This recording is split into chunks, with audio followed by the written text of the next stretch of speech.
आने वाली कहानी में आप सभी को देखने को समीर के सामने आने वाला है, प्रताप को रखने वाला है, उसके सिर पर बंदूक, और यह देखकर रिमझिम को बोलते वाला तेरे पति को बचा। इस समय वह बोल देगी मेरा पति नहीं है। कल होली पर तुम्हारा यह झूठ सबके सामने झलकर राख हो जाएगा। हमारे दिल में भी सिर्फ और सिर्फ समीर थे और समीर ही रहेंगे। यह बात आपको मुझसे नहीं समीर बनना से कहनी कब बताने वाली हो। फिर कल होली पर रंगों से भरे इस दिन पर मैं समीर को अपने प्यार के रंग से रंग दूं। ऐसा प्लान बनाया है हमने कि तुम खुद सबके सामने झूठी ही शादी कबूल करोगी। श्याम अपने पति को मरते हुए देख चुकी है और अब तुम्हारी बारी है सच के सामने खड़े होने की। तुम पागल हो चुके हो समीर। मैंने कितनी बार कहा है नफरत की आग में मत जल, किन अब देर हो चुकी। होली की आग में सच और झूठ दोनों की परीक्षा होगी और उसी रंगों के बीच एक ऐसा खुलासा होगा जो पूरे वीरगढ़ की रियासत की नींव हिला देगा। अब कहानी की शुरुआत वहीं से होती है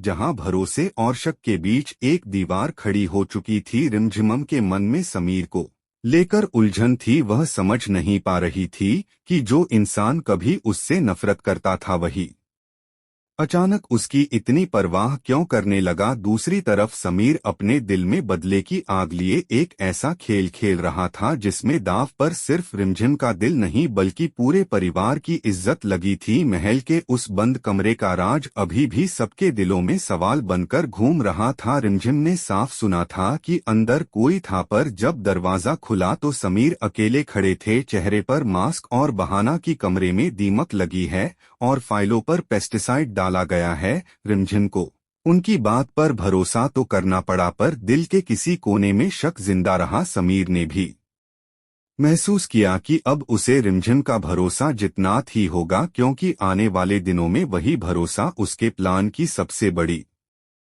सीढ़ी बनने वाला था। उधर रिमझिम ने अपने मन की उलझनों को किनारे रखकर समीर के लिए सूजी का हलवा बनाने का फैसला किया। मासी की मदद से उसने पूरे प्यार से हलवा तैयार किया। उसे उम्मीद थी कि शायद मिठास से रिश्तों की कड़वाहट कम हो जाए, लेकिन किस्मत को कुछ और मंजूर था। जैसे ही वह हलवा लेकर समीर के पास पहुंची, समीर ने मन्नत का हवाला देकर मिठाई खाने से इनकार कर दिया। उन्होंने कहा कि जब तक उनका ड्रीम प्रोजेक्ट पूरा नहीं होता वह 2 साल तक मीठा नहीं खाएंगे। रिमझिम को इस बात पर गर्व भी हुआ और हल्की सी निराशा भी, क्योंकि वह उनके लिए खास कुछ करना चाहती थी। बीरगढ़ की रियासत में उस दिन खुशी का माहौल था। समीर का ट्रस्ट प्रोजेक्ट मंजूर हो चुका था और मंत्री ने अतिरिक्त फंड भी जारी कर दिया था। पूरे महल में राजा साहब की जयकार गूंज रही थी। समीर ने सबके सामने जिम्मेदारी और त्याग की बातें कही जिससे रिमझिम का दिल और भी पिघल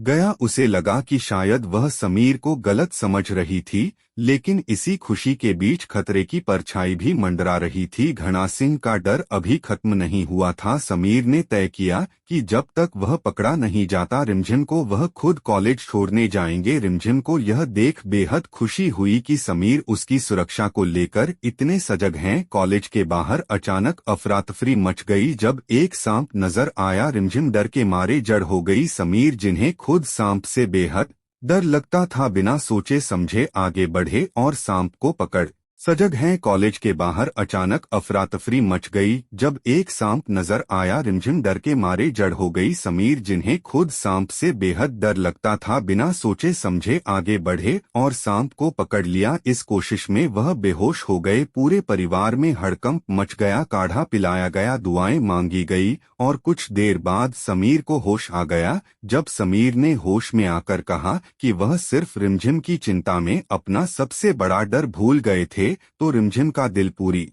तरह बदल गया। उसे लगा कि यह नफरत नहीं हो सकती, यह तो सच्चा प्यार है। उसी रात उसने तय किया कि वह अपने दिल की बात होली के दिन सबके सामने कहेगी। लेकिन दूसरी तरफ समीर अपने कमरे में बैठकर ठंडी मुस्कान के साथ सोच रहा था कि उसका प्लान बिल्कुल सही दिशा में जा रहा है। उसने अपने दोस्त से कहा कि उसने नफरत को प्यार का नाम समीर के घर पे आने वाला है, प्रताप सिंह, और प्रताप सिंह पूरी तरह से अपना मुंह है जो छिपा के आने वाला है और बंदूक लेके आने वाला है, जिसके अंदर वो रिमझिम के और मोहिनी के सामने जाके समीर के सिर पर गोली लगाने वाला है। और बोलने वाला है रिमझिम तुम्हारे पति को बचा लो। उसी समय रिमझिम है जो बोल देती है कि यह मेरा पति नहीं है। घर वाले यह बातें सुनकर बहुत ज्यादा हैरान होने वाली है। रिमझिम तुम क्या बोल रही हो?